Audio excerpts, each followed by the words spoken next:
మిత్రులారా, ఈరోజు 6,956 మంది నిరుద్యోగ యువతీ యువకులకు ఉద్యోగ అవకాశాలు తెలంగాణ రాష్ట్ర ప్రభుత్వం ఏర్పాటు చేసి ఈ ఎల్బీ స్టేడియంలోనే ఈ కార్యక్రమాన్ని నిర్వహించడానికి కారణం ఉంది. ఈ వేదిక మీద ఉన్న మాకందరికీ డిసెంబర్ 7 నాడు ఇక్కడే ఉద్యోగ ప్రమాణాలు చేసినప్పుడు మేము మా కుటుంబ సభ్యులు ఎంత సంతోషాన్ని పంచుకున్నామో మీరు కూడా ఇక్కడే మీ కుటుంబ సభ్యులతో ఈ ఎల్బీ స్టేడియంలో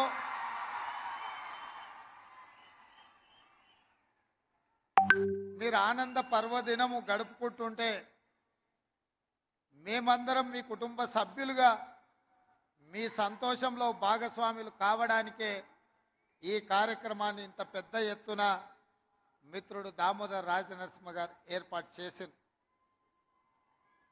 ఇక్కడున్న ప్రతి తెలంగాణ బిడ్డకు తెలుసు, తెలంగాణ రాష్ట్ర ఉద్యమం ఉవ్వెత్తున లేవడానికి ప్రధానమైన కారణం నిరుద్యోగ సమస్య. ఈ ఉద్యోగ నియామకాల కోసమే లక్షలాది మంది తెలంగాణ విద్యార్థులు, నిరుద్యోగ యువకులు తెలంగాణ ఉద్యమ బాట పట్టి తెలంగాణ రాష్ట్ర సాధనలో ముందు భాగాన నిలబడి తెలంగాణ రాష్ట్రాన్ని సాధించుకున్నారు. ఈ ప్రక్రియలో వందలాది తెలంగాణ బిడ్డలు అమరవీరులైనరు.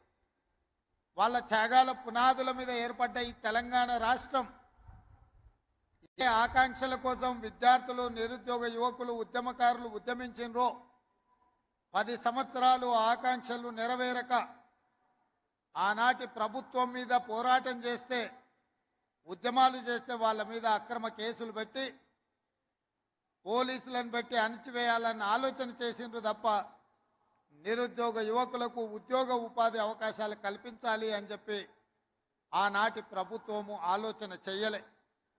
ఎంతసేపు ఆనాటి ప్రభుత్వానికి తమ కుటుంబ సభ్యుల యొక్క ఉద్యోగాల గురించి మాత్రమే ధ్యాస తప్ప తెలంగాణ రాష్ట్రంలో ఉన్న నిరుద్యోగ యువకుల యొక్క, విద్యార్థినుల యొక్క ఉద్యోగ అవకాశాల గురించి ఎన్నడూ ఆలోచన చేయలే. అందుకే 10 సంవత్సరాలు సుదీర్ఘంగా ఎదురు చూసిన విద్యార్థులు ఇక ఈ తెలంగాణ రాష్ట్రంలో మాకు ఉద్యోగాలు ఇస్తా అని భ్రమ పెట్టి మమ్మల్ని వంచిన వాళ్లను వాళ్ళ ఉద్యోగాలు తొలగిస్తేనే మాకు ఉద్యోగాలు వస్తాయని మీరు కంకణ బద్దులై మీ ఉద్యోగ ఉపాధి అవకాశాలలో మిమ్మల్ని మోసం చేసిన వాళ్ళ యొక్క ఉద్యోగాలు తొలగించడంతో ఈరోజు మీ ఉద్యోగాలకు ఉన్న అడ్డంకులు తొలగిపోయినాయి. నేను ఒక్క మాట గుర్తు చేయదలుచుకున్న మా చెల్లెళ్ళందరికీ, ఆనాడు నిజామాబాదు జిల్లా ప్రజలు 2019 పార్లమెంట్ ఎన్నికలలో కల్వకుంట్ల కవిత గారిని అక్కడి ప్రజలు ఓడిస్తే కన్న తండ్రిగా కేసీఆర్కు దుఃఖం వచ్చింది. ఎంబడే తన కూతురికి శాసన మండలి సభ్యురాలుగా తిరిగి ఉద్యోగం ఇచ్చుకున్నాడు తప్ప మా స్టాఫ్ నర్సులైన మా చెల్లెళ్ళ ఉద్యోగాల గురించి ఒక్కసారి కూడా ఆలోచన చెయ్యలే. నేను అడుగుతున్న ప్రతిపక్ష నాయకుడైన చంద్రశేఖరరావును, ఎప్పుడు నీ కుటుంబము, నీ బిడ్డ, నీ కొడుకు, నీ అల్లుడు వాళ్ళ ఉద్యోగాల గురించేనా నీ ఆలోచన? మా పేదోళ్ళ బిడ్డలైన మా చెల్లెళ్ళ ఉద్యోగాల కోసము, ఆ ఉద్యోగ అవకాశాలు వస్తే వాళ్ళు జీవితంలో స్థిరపడి పెళ్లిళ్ళు చేసుకొని కుటుంబ సభ్యులను ఆదుకునే అవకాశాన్ని ఎప్పుడైనా ఆలోచన చేసిండ్రా?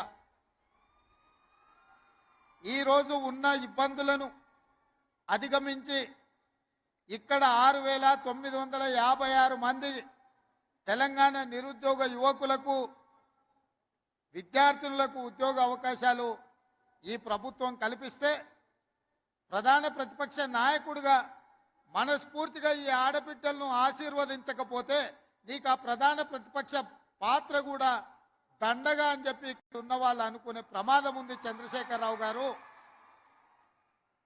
ఒక పక్కన మేము వీళ్ళకు ఉద్యోగాలు ఇవ్వడానికి ప్రయత్నం చేస్తుంటే అడ్డంకులను తొలగించి ముందుకు వెళ్ళాలని ఆలోచన చేస్తుంటే ఇంకొక పక్కన నీ అల్లుడు ఈరోజు ఈ ప్రభుత్వం మీద వీళ్ళకు ఉద్యోగాలు ఇవ్వాల్సిన అవసరం లేదన్నట్టుగా మాట్లాడుతుండు.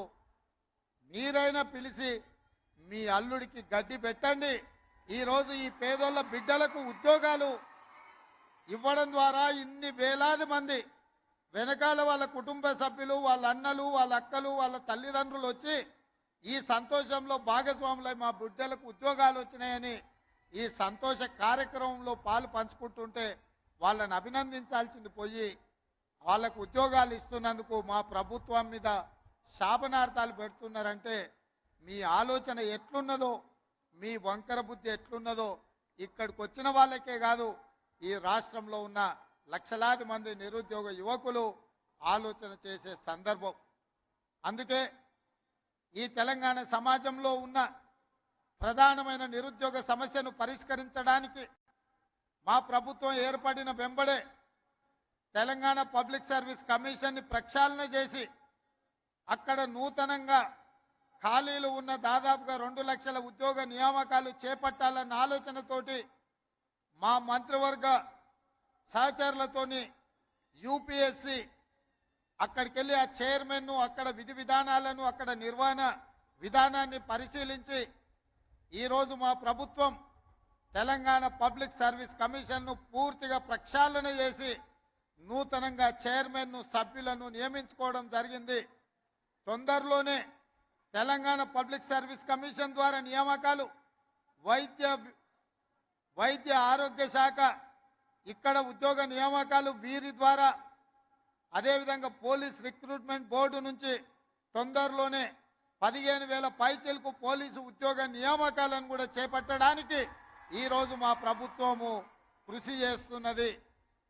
మా బాధ్యత, మాకు ఉద్యోగాలు వచ్చినాయని మేము సంతోషంగా మా కుటుంబ సభ్యులతో విలాసవంతమైన జీవితం గడపడం కాదు, రోజుకు 16 నుంచి 18 గంటల వరకు పనిచేస్తూ మా మంత్రివర్గ సభ్యులు ఏ విధంగా ఈ నిరుద్యోగ సమస్యను పరిష్కరించాలి, మీ జీవితాలలో మీ కళ్ళల్లో వెలుగులు చూడాలి, సంతోషాన్ని చూడాలి అని ఈ ప్రభుత్వము కృషి చేస్తున్నది. తప్పకుండా ఈ తెలంగాణ నిరుద్యోగ యువకుల యొక్క కళ్ళల్లో సంతోషం చూడడానికి మా ప్రభుత్వం కట్టుబడి ఉన్నది. శ్రీమతి సోనియమ్మ ఆశీర్వాదంతో ఏర్పడ్డ ఈ తెలంగాణ రాష్ట్రంలో రాహుల్ గాంధీ గారి నాయకత్వంలో, మల్లికార్జున్ ఖర్గే గారి నేతృత్వంలో తెలంగాణ రాష్ట్రాన్ని మరింత బలోపేతమైన తెలంగాణగా నిర్మించడమే కాదు, విధ్వంసమైన తెలంగాణను పునర్నిర్మించడంలో మా శాయశక్తుల కష్టపడతాం. మీకోసమే అహర్నిశలు కృషి చేస్తాం.